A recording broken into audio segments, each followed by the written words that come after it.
Assalamualaikum warahmatullahi wabarakatuh. Perkenalkan, nama saya Andika Hafid Bauji dari kelas 5A dengan NPM 19352234440. Di sini saya akan menjelaskan materi tentang faktor-faktor yang mempengaruhi sistem dalam ekologi administrasi negara.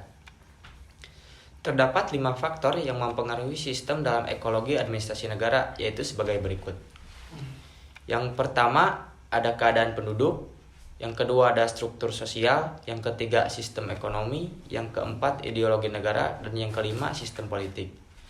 Yang pertama yaitu keadaan penduduk. Penduduk adalah sekelompok orang yang menempati suatu wilayah dalam waktu tertentu. Jumlah penduduk tersebut akan berubah dari waktu ke waktu karena beberapa faktor berikut. Yang pertama yaitu kelahiran. Angka kelahiran juga disebut fertilitas atau natalitas, yang artinya menunjukkan angka kelahiran yang sesungguhnya. Kelahiran hidup tanpa memperhitungkan lamanya dalam kandungan, dan bayi menunjukkan tanda-tanda kehidupan. Adapun angka kelahiran mati. Angka kelahiran mati adalah kelahiran seorang bayi dari kandungan yang berumur paling sedikit 28 minggu tanpa menunjukkan tanda-tanda kehidupan. Kemudian ada beberapa faktor penunjang tingkat kelahiran adalah sebagai berikut. Yang pertama ada pernikahan usia muda, khususnya untuk masyarakat pedesaan. Selanjutnya besarnya angka kematian bayi karena banyaknya bayi yang meninggal, mendorong orang tua untuk memiliki anak yang sangat banyak. Dan adanya penilaian yang tinggi terhadap anak, karena banyak anak menjadi tumpuan harapan orang tua di masa yang akan datang. Kemudian beberapa faktor penghambat tingkat kelahiran, yaitu adanya kesadaran mengenai pentingnya hal-hal berikut. Yang pertama yaitu keluarga berencana atau KB.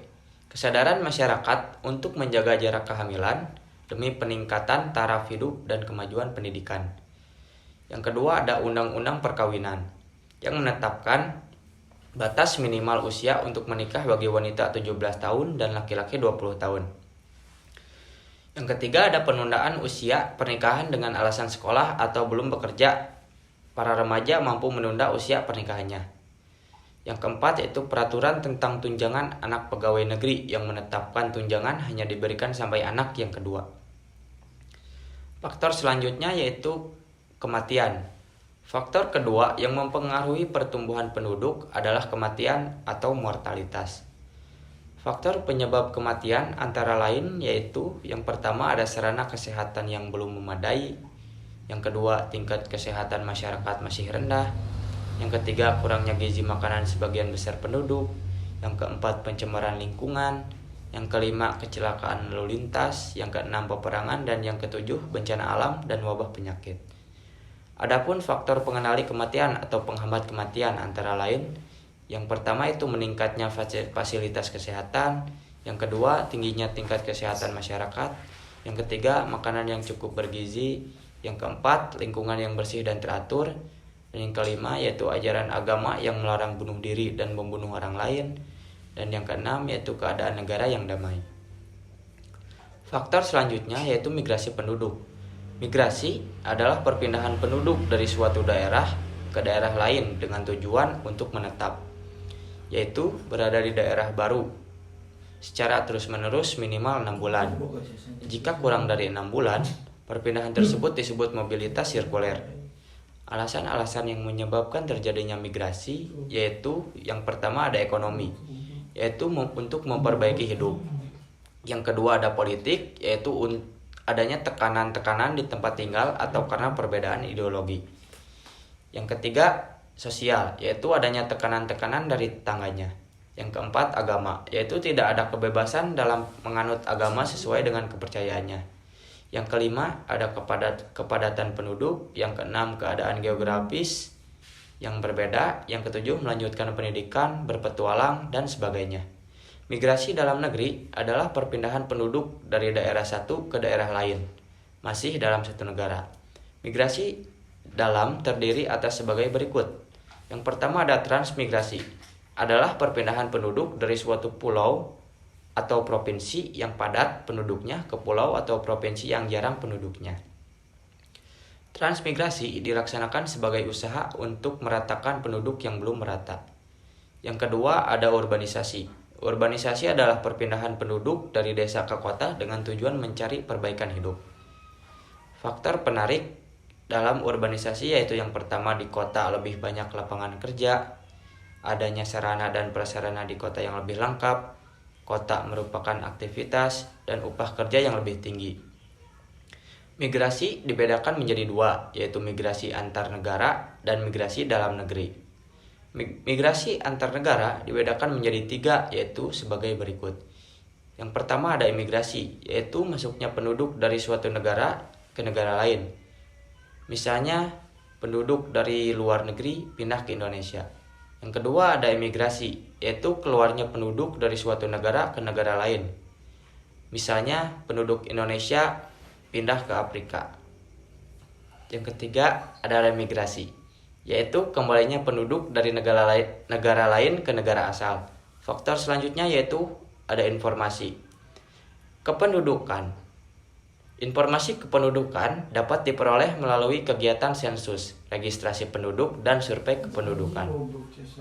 Yang pertama sensus penduduk, yaitu proses pengumpulan, pengelolaan, dan publikasi data kependudukan yang ada di suatu negara dalam periode jangka waktu tertentu.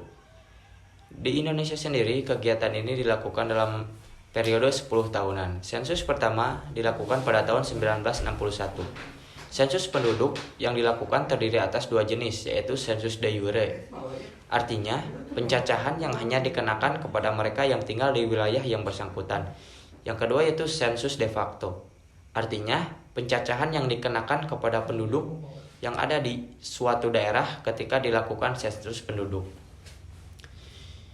Kemudian ada registrasi penduduk, yaitu proses pengumpulan keterangan mengenai peristiwa kependudukan harian. Registrasi dilakukan setiap saat pada lembaga administrasi terkecil, misalnya tingkat RT atau RW. Kemudian ada survei penduduk, yaitu pencacahan jumlah penduduk dengan cara mengambil contoh daerah tertentu dengan jumlah penduduk yang mewakili. Survei penduduk dapat dilakukan dengan 3 cara, yaitu yang pertama ada survei bertahap tunggal, yaitu pengajuan pertanyaan mengenai berbagai kejadian demografi yang dialami oleh seseorang atau kelompok dalam periode tertentu. Yang kedua ada survei terhadap ganda, yaitu melakukan kunjungan berulang-ulang setiap penduduk yang disurvei dalam interval waktu dan jarak tertentu. Yang ketiga ada survei bertipe kombinasi, yaitu gabungan survei tunggal dan survei ganda yang berfungsi menafsirkan kejadian-kejadian vital dalam peristiwa demografi. Faktor selanjutnya yaitu kualitas penduduk. Beberapa parameter yang dijadikan acuan untuk menentukan kualitas penduduk yaitu sebagai berikut. Yang pertama ada pendidikan. Pendidikan menggambarkan kemampuan penduduk untuk menyerap dan menyesuaikan diri dengan perkembangan ilmu. Dengan perkembangan ilmu pengetahuan dan teknologi. Yang kedua ada tingkat kesehatan yang dapat dilihat dari tingginya angka kematian bayi dan tingginya angka harapan hidup. Yang ketiga ada tingkat pendapatan suatu daerah dapat dilihat dari pendapatan per kapitanya. Pendapatan per kapita adalah penghasilan rata-rata untuk setiap penduduk dalam 1 tahun yang ada dalam satu daerah. Semakin besar pendapatan per kapita, semakin tinggi pula kualitas penduduknya dari segi ekonomi.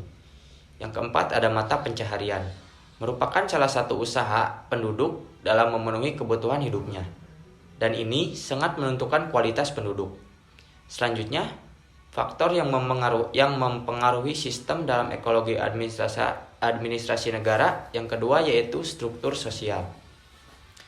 Struktur sosial adalah bentuk kelompok dalam masyarakat seperti keluarga, sekte agama, partai politik, koperasi, atau kelas-kelas sosial.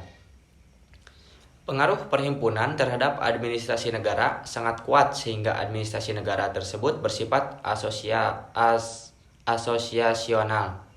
Sifat asosiasi dari administrasi negara itu akan paralel dengan sifat asosiasional administrasi niaga. Asosiasi dibentuk ini kadang-kadang dianggap sebagai penyokong atau supporter dan media untuk menyampaikan maksud rencana pemerintah kepada anggota perhimpunan. Selanjutnya, faktor yang mempengaruhi sistem dalam ekologi administrasi negara yang ketiga yaitu sistem ekonomi.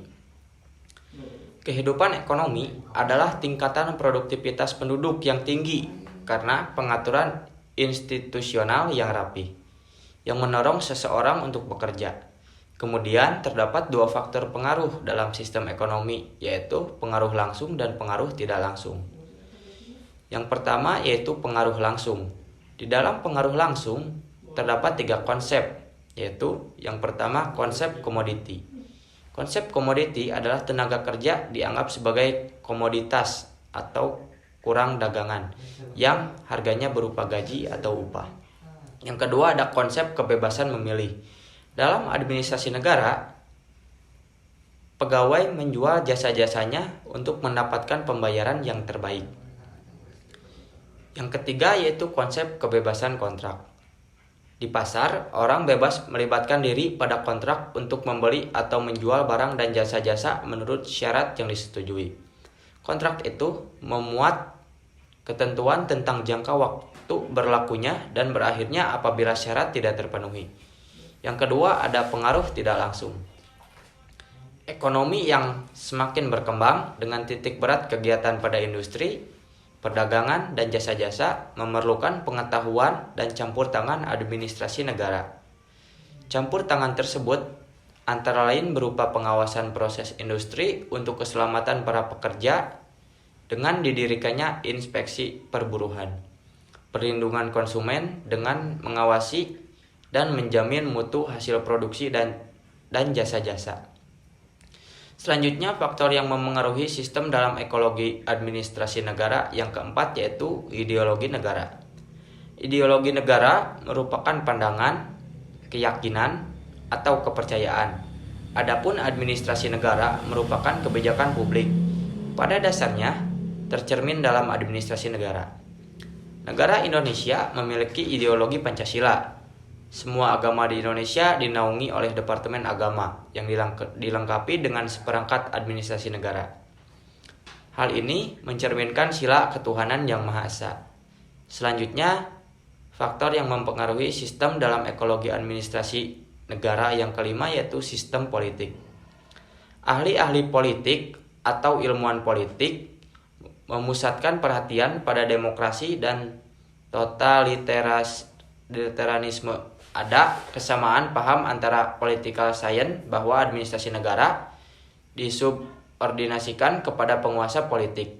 Ada pihak yang memberikan dasar-dasar pembenaran bagi paham demokrasi dan menyerang paham totaliter. Tetapi sebaliknya ada pula yang memberikan dasar-dasar pembenaran bagi paham totaliter dan menyerang demokrasi. Namun perlu dicatat bahwa pembela terhadap demokrasi dan pembela paham totaliter itu sama-sama berpendapat bahwa administrasi negara merupakan alat perlengkapan yang berbeda di bawah pengawasan organ politik yang sedang berkuasa atau wajah administrasi negara sebagai policy execution.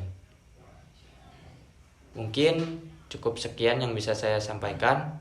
Mohon maaf apabila banyak kekurangan. Wabillahi taufiq wal hidayah. Wassalamualaikum warahmatullahi wabarakatuh.